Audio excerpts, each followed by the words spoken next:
On the feedback of our participants, this year we looked very hard for a renowned speaker that also has a corporate background. And we're very lucky to have Dr. Henri Meier here with us tonight, who has enjoyed an exceptional career in finance, combining experiences in the corporate world as well as the financial industry.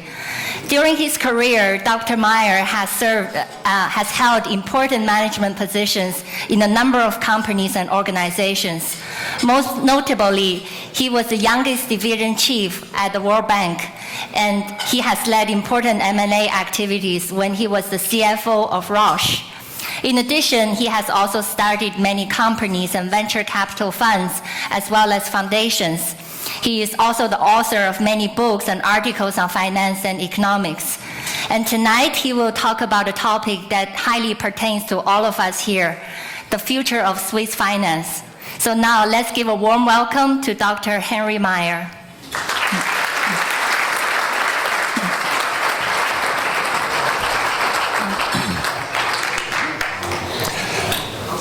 Ladies and gentlemen, dear colleagues, I'm very delighted to be among so many excellent financial analysts, but even more, an excellent PR organization, because last year I decided not to give any more speeches considering my age, and when I returned from a journey last autumn, there was an assignment on my agenda, and somebody must have been successful in convincing the organization, and I would like to congratulate, not only for the financial analysts, but also for the PR specialists. Give him a big applause to him.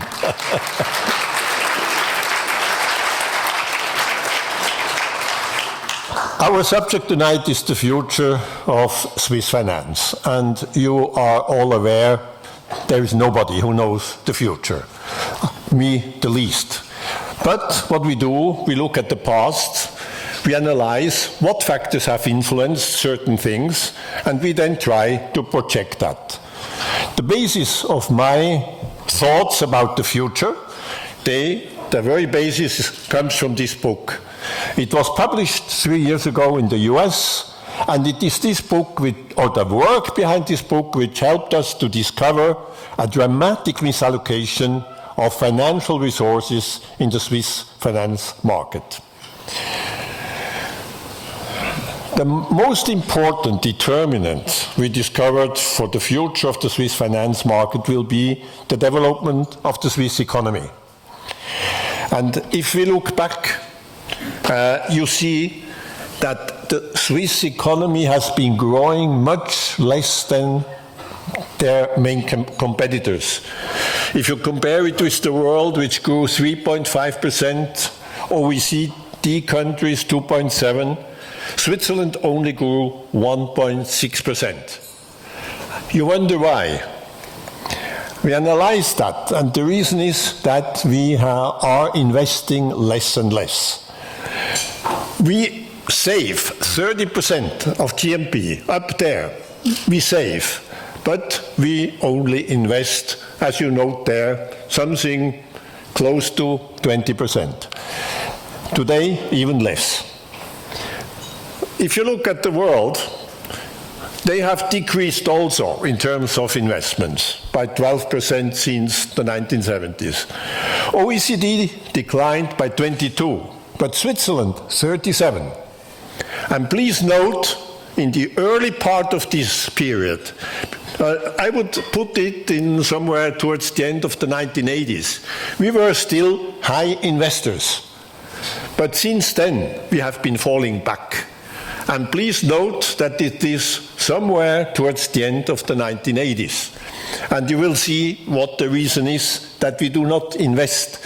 And when I use the word invest, I use it in the economic terms, namely transferring money into value-creating activities, not in the financial term where people use investing when they buy a share or a bond on the stock exchange. There you only have a transfer of ownership. It has no or hardly an impact on the economy.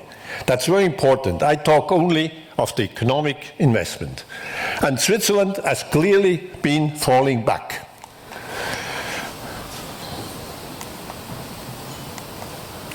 doesn't work anymore. No investment. Da ist es aber dort nicht.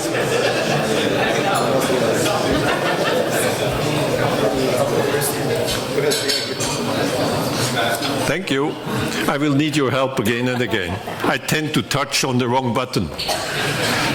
Now, what's the reason why we do not invest? In 1985, Switzerland decided that everybody had to pay in pension funds. And by now, more than 60% of all our savings, and we are the biggest savers, with 30%, we are the biggest savers in the world. We now put about more than 60% of the total savings into those collective saving pots. And you see it's a save to indicate it doesn't get out anymore. Very little gets out to value-creating investments, very little. And those require top specialists to do those investments. So we save like hell, excellent savers, but we do not invest anymore in value-creating investments, or far too little. Most ends up in those collective savings pots. And you will just see where, here the signal, we started after World War II to develop our systems to support social ideas like old age, invalids, etc. Everything good ideas. 1985, we decided that everybody had to have compulsory a pension fund. And all the money went into those safe box. By now, it's 60% that ends up there. Now, I'm very happy that everybody is insured, but if you see where the money goes, you get scared. At the time when we decided to put all the money in 1985 into pension funds, we instructed the managers to make safe investments. Who of you knows what safe is? You remember the expression mündelsichere Anlagen. If you calculate those over the past 60 years, you will see that you have lost money. Nobody knows what safe is. Therefore, the definition here was made, what safe is debt, top AAA debt. That's safe. And what happens is that most of the money ends up in so-called debt financing. A little bit in real estate, which, by the way, pushes up our prices there, but not very much in terms of value-creating activities. You see on the right side down, onto the VC component, 0.2%, that goes directly into the economy. But out of that, more than half goes into fund of funds which invest internationally, worldwide. So out of this money, very little ends up in the value-creating economy. Even worse, life insurance. Life insurance, you see, 90% debt, shares 2%, and those shares are only bought at the stock exchange. It's not that they invest in young companies to create value. Now, if you see where we put our money, our savings, you are not surprised that there is very little left for the economy, for the value-creating economy, to invest in the future. Now, we are lucky. We are the country with the best foreign investment performance over the time. You see that we get 2.9% of our GMP we get from foreign direct investors. Investors who do not buy bonds and shares, but who invest in new companies, in new activities. OECD, you see, it only gets about 1.2% from foreign direct investments, the world 1.4%. So we are very lucky. We get compensation for the money that we do not invest. Foreign investors. However, look at the line. We do everything to discourage them from investing in Switzerland. We have created new laws which makes them scary of investing in Switzerland. So without that, the future looks bleak because we do not invest sufficiently in the future. Now, a third element, even our large corporations return money to the investors. originally, our stock exchange was meant to collect savings in order to invest in big deals. If you go back to 1850, 1890, most of the money that was invested in our railways, in our hotels, in our mountain railways, was created by... Hello? Do you hear me? Hello? Yes. Okay, thank you. Was created in order to collect savings. And here you see that starting around 1980, our stock exchange returns money to the investors instead of investing it. So we have a scarcity of investments. Now, if you look at the United States, there they have produced specialists, venture capitalists who invest in new ventures, in new companies. And our most recent statistic shows that with 0.2% of investments by venture capitalists, they have created 21% of the US GDP. So a fantastic input on the job creation and value creation. And the question, of course, is why not Switzerland? The source, by the way, is NVCA. So the idea that I would like to present to you is that we start to invest again, that we help our pension funds to direct their savings into value-creating activities. Now, Switzerland has about 2,000 pension funds. They're far too small to hire the experts in order to deal with venture capital. Secondly, they cannot invest in sufficiently many opportunities to spread the risk. Because, as we will see here, the risk to invest in one venture capital is almost like the risk of an insurance company in insuring only one house. If it burns, it's gone. The same is true for venture capital. One venture capital investment is very risky. 1,000 venture capital is not risky. You distribute the risks, and that's probably a better risk than the real estate that we have seen before. So the idea would be that all pension funds put their resources together, that they would create a fund, we call it Zukunftsfonds Schweiz, and put their money there, create a special organization which then invests in those areas where Switzerland has a tremendous advantage and where I think we could create a lot of value.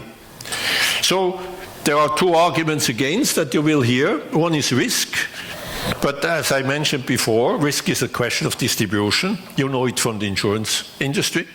Insurance industry only insures very, very high risk, but by distributing it, they make a profit. That's true for venture capital. The second argument against it is that if you put money in here, you have no yield for 10 years. In the first 10 years, if you invest at the top of the development, of the industrial technological development, you have no yield in the first 10 years. It's afterwards that it comes. So the argument goes, we have no yield in the first 10 years. Now, the proposal is to put only 1% of the new money into the fund, 1%, which means that over the 10-year period, it's less than 1% of the total invested funds, which means has hardly any impact on the yield of the pension fund. So I don't think that the two arguments against doing it are very strong. I think pension funds could do that. So what we would end up with, hopefully someday, is that a lot of money which we save now and which does not create value, and in our economy, I should add, would hopefully add to creating value in the future by making direct productive investments. Now, we wanted to look at the Swiss finance sector, and my argument is that if the economy does not develop, the finance sector will not develop either. We need a strong economy to back the finance sector. And here, the most important elements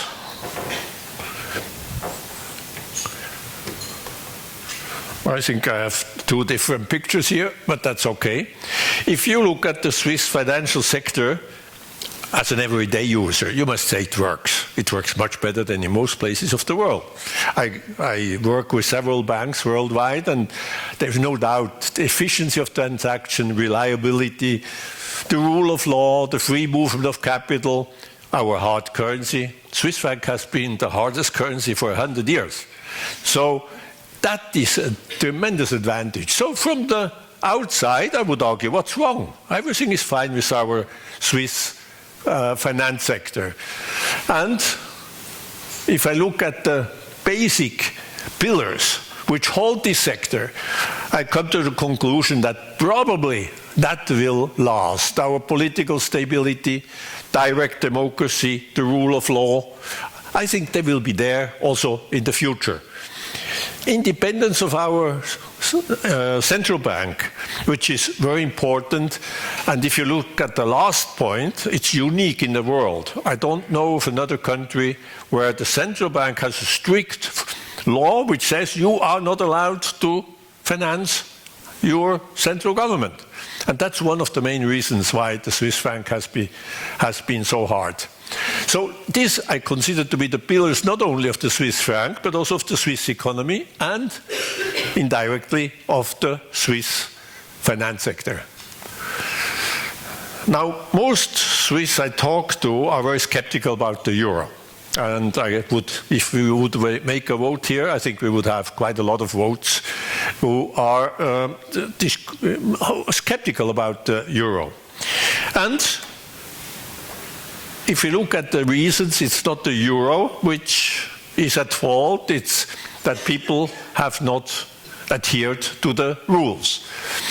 And you could say, are those countries really politically mature? Are they able to manage their economies? Are they ready for democratic systems?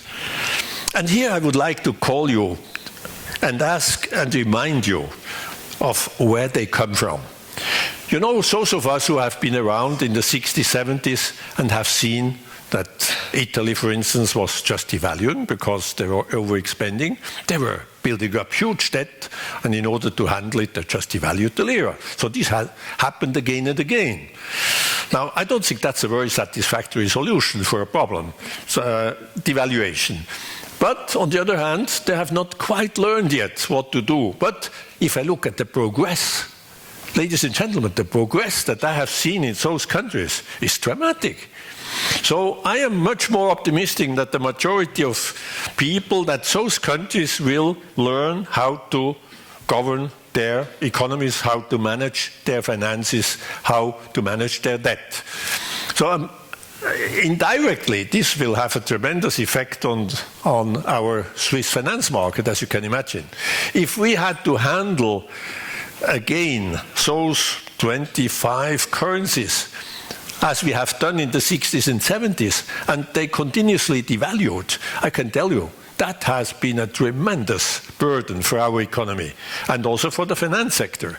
So if the euro really develops to become a solid, stable currency, that will benefit Switzerland dramatically, I'm sure. Now, if you look at the Swiss banking system, I would just like to go through very quickly. Wealth management, of course, has been most exposed in the past few years. They have been attacked heavily because the governments wanted to get more taxes, etc. And I will come back to that point. But if you look at our typical commercial banks, they have a real structural problem. With 3% equity, you cannot take any risk. And that's what is happening. 98% of all credits of Swiss banks have a collateral, which means that I have 5 minutes, so I will be speeding up, which means that they cannot contribute very much to the economy because they can only give to people who already have wealth.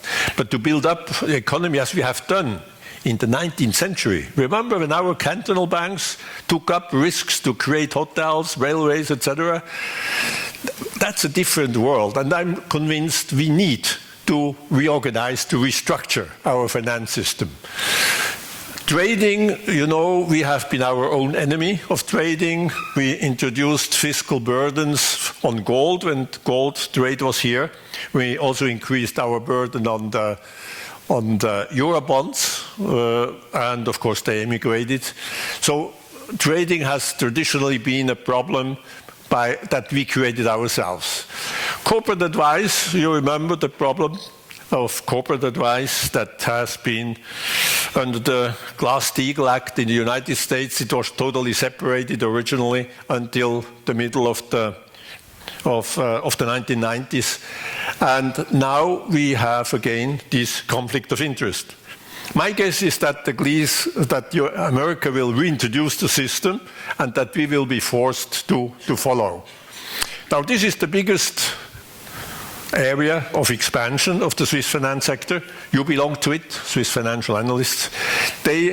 Lawyers, pension specialists, etc., that's the sector which has been expanding most and where I believe we will see future growth. So looking at it, wealth management, I come back, savings and loan business, we have to reorganize, we have to restructure. Trading, we must be careful what we do with the taxation. And in corporate advice, I am sure we will need to get rid of the conflict of interest we have there. Overregulation, you have seen that the Swiss banks were asked to serve everybody. Tax authorities, auditing units, terrorism fighting, they really have to serve many different demands, and they are under very heavy pressure. That leads to the conclusion by many people that probably the wealth sector cannot survive, the wealth management sector cannot survive in Switzerland. I don't think so, for two reasons. I think we will have to restructure. And some smaller banks will probably merge. Other banks probably, and most of the banks will have to create special organizations. So ultimately, I see banks with wealth management who delegate all the bureaucracy to other organizations who do it very efficiently. The main reason for a positive future of the Swiss banking system, I see in despite all these laws, in the fact that there are not too many alternatives in the world. If I ask people in Asia or in Africa, in South America, where would you put your money? And don't forget, 50% of the world still has dictatorships, and there are many people who are politically persecuted. Where would you put your money? Switzerland is still a prime destination. Safety, reliability, and I also expect Swiss banks to go abroad. Today, Eastern Europe, Middle East, Western Europe, they are likely to be served out of Switzerland. But if you go to North America, Latin America, they are much more likely to be served out of the Caribbean islands or Panama. So you will see Swiss banks going abroad to serve those countries. But I expect Switzerland to be the largest wealth manager also in the future. And I just mentioned the main points here again, the main factors why I believe. And one very important one is a lack of attractive opportunities for those people who want to find a safe place for their savings. Most of all, as I mentioned before, I think that the economic development of Switzerland will be the most important factors for our finance sector. And here, I mentioned the dramatic misallocation of resources. And I always wonder who is taking care of Switzerland's future? Who is responsible? Is it politicians? They get re-elected every 4 years. Is it pension fund managers? Should we make them responsible for the future of the Swiss economy? I don't think that they look far beyond the quarterly reports or the supervisory bodies. Here we have a real problem, and I will call upon you to take care of the problem. if all those conditions we have mentioned as a precondition, I would expect Swiss finance market to prosper below the 10% level. We reached, as you remember, in the hottest times, we were much more than 10% of our GDP as the finance market. I would expect it to go below that. We come to the crystal ball, and I wanted to elaborate in detail on the crystal ball, but then I realized that it is you who will determine the future. If you put pressure on our politicians that we reinvest again our huge savings, then Switzerland will prosper and the Swiss finance market will prosper. So I rely on you, I call upon you that you fight, that your savings get invested again in Switzerland in value-creating activities. That's possible, and it's only possible with you. You are the future, and I hope that you are going to fight for it, because I will not be around. Thank you.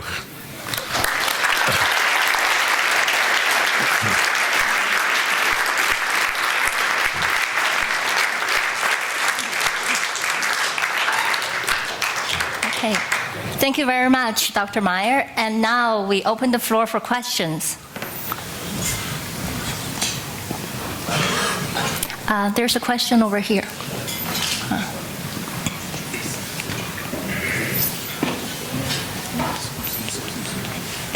Thank you. What is your opinion on the agreement between Greece and Europe? And what is the influence on the Swiss francs? I don't think that Greece will have a big impact on Switzerland or on the Swiss franc. Now, we all know, I don't think I say something secret here, I don't see a chance that Greece can pay its debt. So, with other words, it's an agreement which gives us a little bit of time, but it's clearly not the ultimate solution. The ultimate solution for the Greek problem is still ahead of us. And I don't think it would be the worst if they went outside of the euro in order to reorganize themselves and to have to pay for themselves and to be relying on themselves to learn how to manage their economy, how to manage their debt. That, I think, in the long term, will be very beneficial for the world as a whole. Hey. Thank you for your speech. I should have maybe also answered the question that was posed half Greek, but no, I'm going to pose a different question, being half Swiss too. You said, and there is obviously a lack in supply of capital. I fully agree with you. I see that. But I mean, you being now not working anymore for Hoffmann Ross, but being an venture capitalist, do you really see so many projects that are promising and that they are not, taking place because of lack of investment? Do you really see so many projects in Switzerland that would need sufficient investments from our side, from the side of Swiss people? Thank you very much for your question, because I am delighted I am allowed to answer it.